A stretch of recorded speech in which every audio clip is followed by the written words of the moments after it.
여러분 안녕하십니까? 광주 MBC 5시 뉴스입니다. 민선 7기 들어 두 번째로 열린 광주 전남 상생발전회의가 이렇다 할 성과를 내지 못한 채 끝냈습니다. 광주시와 전남도는 민간 자문위원 50여 명이 참석한 상생발전위 회의에서 군공항 이전과 한전공대 설립 등 기존 19개 과제와 빛가람 복합혁신센터 건립 등 신규 과제 8개에 대해 논의했습니다. 하지만 가장 큰 관심사였던 군공항 이전 과제에 대해서는 결론을 내리지 못해 시도민과 지자체의 갈등은 계속될 것으로 보입니다. 광주시와 나주시가 5년 동안 갈등을 빚어온 빛가람 혁신도시 공동발전 기금 조성 문제와 관련해 합의문을 도출했습니다. 광주시와 나주시는 혁신도시 발전기금 조성을 위해 내년에 기금관리위 운영과 사용처 등을 조사하는 공동 영역을 발주하고 그 결과를 수용하기로 결정했습니다. 또 혁신도시 정주 여건 개선을 위해 복합혁신센터 건립에 협력하고 2021년까지 지방비를 출연하기로 했습니다. 그동안 광주시와 나주시는 기금 조성 시기와 금액의 규모 등으로 갈등을 빚어왔습니다. 조선대가 총장 거취 문제로 갈등을 거듭 중인 가운데 교수평의회와 직원노조 등이 강동원 전 총장의 복귀를 반대하는 탄원서를 교육부에 제출했습니다.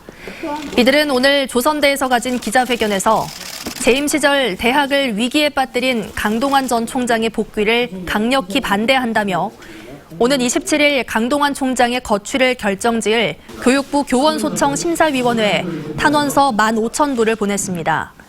한편 이날 기자회견장에선 강 전 총장 복귀를 찬성하는 학부모 등이 법원과 교육부의 판단이 나오지 않았는데 나선다고 항의하면서 양측이 한때 대치하기도 했습니다. 오늘 새벽 6시 20분쯤 광주시 광산구 도산동의 한 삼거리에서 63살 조모 씨가 몰던 시내버스가 횡단보도를 건너던 78살 홍모 씨를 치어 홍 씨가 현장에서 숨졌습니다. 경찰은 조 씨가 어두워서 보행자를 보지 못했다고 진술한 것을 토대로 정확한 경위를 조사하고 있습니다. 업주에게 술값 대신 전자발찌 추적장치를 건넨 혐의로 1심에서 실형을 선고받은 50대가 항소심에서도 같은 판단을 받았습니다.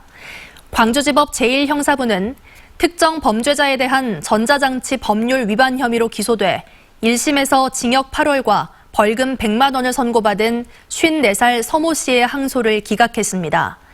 지난 2017년 강제추행죄 등으로 징역 1년과 전자장치 부착 2년을 명령받은 서 씨는 지난 1월 여수한 술집에서 30만 원어치의 술을 마신 뒤 자신이 지니고 있던 전자발찌 추적장치를 업주에게 건넨 혐의로 1심에서 징역형을 선고받았습니다.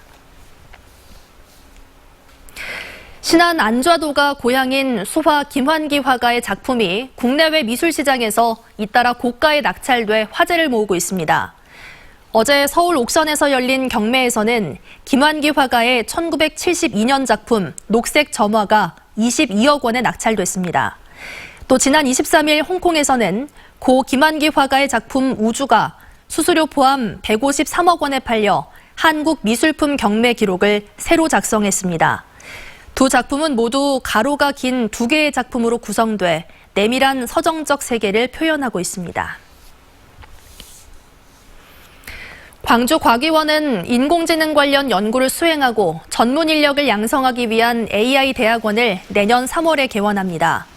석박사 통합과정으로 운영될 AI 대학원은 10년간 최대 190억 원의 예산을 지원받아 전문 지식뿐만 아니라 창업과 현장 응용에 필요한 산업 밀착형 교육도 함께 실시합니다.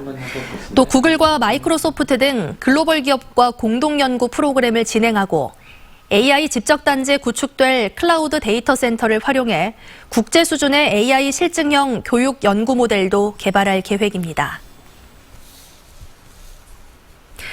지역을 기반으로 하고 있는 영무건설의 박재홍 회장이 대한주택건설협회 중앙회장에 도전장을 던졌습니다. 박 회장은 진정한 화합과 소통의 리더십을 통해 지역의 역할이 높아질 수 있도록 하겠다고 포부를 밝히고 공식적인 선거운동에 돌입했습니다. 다음 달 19일에 치러지는 대한주택건설협회 회장 선거는 현 회장과 2파전 양상이 전개될 것으로 예상됩니다. 광주시가 고속도로 요금소와 차량 밀집 지역을 중심으로 자동차세 상습 체납 차량 단속을 실시합니다.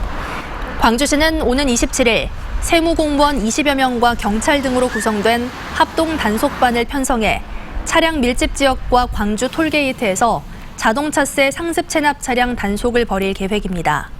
단속 대상 차량은 자동차세 2회 이상 체납 차량으로 적발 시 자동차 번호판을 영치할 방침입니다.